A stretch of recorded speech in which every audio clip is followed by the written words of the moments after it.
नमस्कार दोस्तों, the stocks pulse में आपका एक बार फिर से स्वागत है।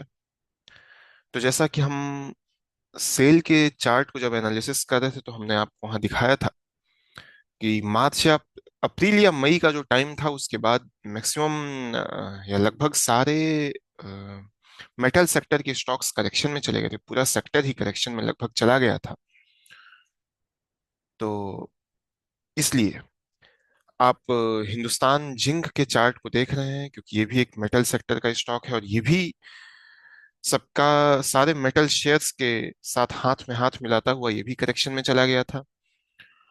और जब हिंदुस्तान जिंक भी करेक्शन में गया था तो वहां से ये अपने थर्ड वेव को कंप्लीट करने के बाद फोर्थ वेव में गया था, और फोर्थ वेव में ये स्टॉक ए और बी वेव को कंप्लीट कर चुका है, सब वेव्स को।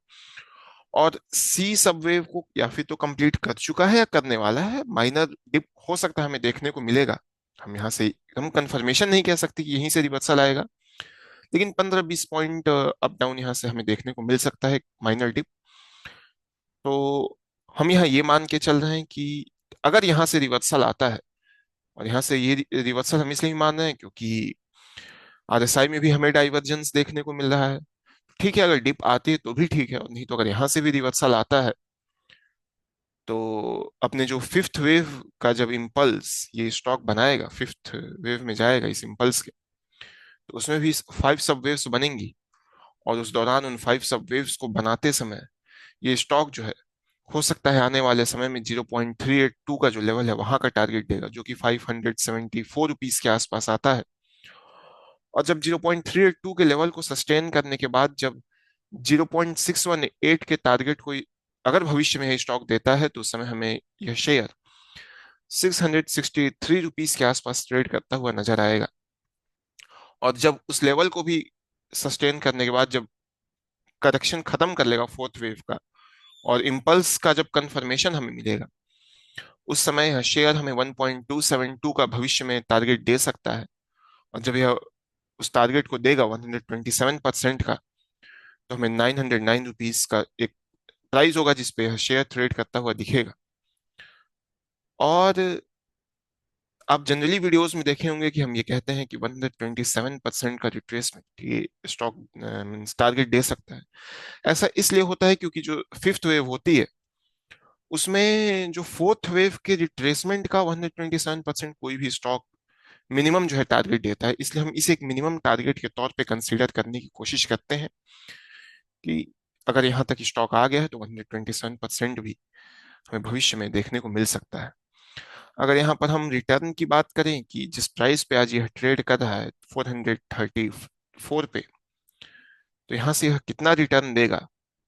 तो जब हम यहाँ से इस रिटर्न को देख रहे हैं तो हमें ऐसा लग रहा है कि यह लगभग 109% का रिटर्न देगा, जो कि एक बहुत अच्छा रिटर्न है रिस्क के अकॉर्डिंग। क्योंकि अब यहाँ से अगर नीचे जाता है तो ठीक है, ये इनवैलिड हो जाएगा।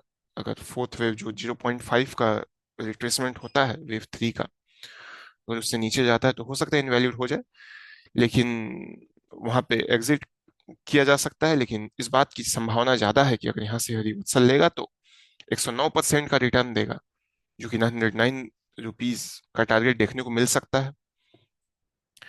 तो इस स्टॉक की, हिंदुस्तान जिंक की, यहाँ एलियट वेव एनालिसिस समाप्त होती है। अब अगर हम फंडामेंटल्स की बात करें हिंदुस्तान जिंक के, तो इस यह शेयर जिसका मार्केट कैप 1,83,104 करोड़ है, ये एक लार्ज कैप कंपनी है। इस कंपनी का अर्निंग पर शेयर 20.68 है, जो कि ईयर ऑन ईयर बेसिस पे 5.23% बढ़ा है। ये मेटल सेक्टर की कंपनी है, और मेटल सेक्टर जिसका पीई 23.78 है, उससे कम पे अभी हिंदुस्तान जिंक का पीई है जो कि 20.96 है। पीबी इस कंपनी का 24.04 है, जो कि थोड़ा हाई है।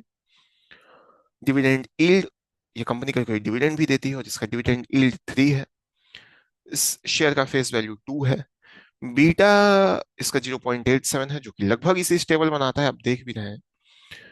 और यहाँ पे इस कंपनी का फंडामेंटल और टेक्निकल एनालिसिस समाप्त होता है हिंदुस्तान जिंक का आज के लिए। हो सकता है हम भविष्य में इस पर पुनः एनालिसिस लेकर आएंगे। अगर आपको ये वीडियो पसंद आई हो तो आप इस वीडियो को लाइक कीजिए, इसे अपने दोस्तों के साथ, अपने जान पहचान वाले लोगों के साथ शेयर कीजिए। इस चैनल को सब्सक्राइब कीजिए। कमेंट बॉक्स में अपनी राय रखिए। और जब आप इस वीडियो को शेयर करते हैं, लाइक करते हैं, तो ये वीडियो दूसरे तक पहुंचती है। और जिस प्रकार आपको अगर इससे लगता है लाभ मिला है, तो इसका लाभ दूसरों को भी मिलना चाहिए। हम जैसा कि हमेशा दोहराते हैं कि हम यहाँ बाइंग या सेलिंग रिकमेंडेशन नहीं देते हैं। अगर आपको इस शेयर में निवेश करना है, आपको इसमें शॉर्ट टर्म या लॉन्ग टर्म के लिए पोजीशंस बनानी है, तो आप अपने फाइनेंशियल एडवाइजर से इसके बारे में सलाह लें, उनसे एडवाइस लें। आपको जो भी नॉलेज है स्टॉक मार्केट के बारे में, उसे भी आप अप्लाई करके देखें कि इस यह शेयर आने वाले समय में कितना टारगेट दे सकता है। और आप अपने एनालिसिस को भी कमेंट बॉक्स में मेंशन करें कि आपके एनालिसिस के अकॉर्डिंग कितना टारगेट आ रहा है। अगर आप किसी स्टॉक पर, जो कि आपको कोई पसंदीदा स्टॉक है, अगर आप उस पर एलियट वेव एनालिसिस चाहते हैं, तो आप उसका नाम कमेंट बॉक्स में मेंशन कर सकते हैं। हम कोशिश करेंगे अपनी ओर से कि हम उस स्टॉक का भी एलियट वेव एनालिसिस करें। हम आपके साथ जल्दी ही मिलेंगे एक नए स्टॉक पे एलियट वेव एनालिसिस के साथ। तब तक आप हमारा इंतजार कीजिए। बहुत बहुत धन्यवाद।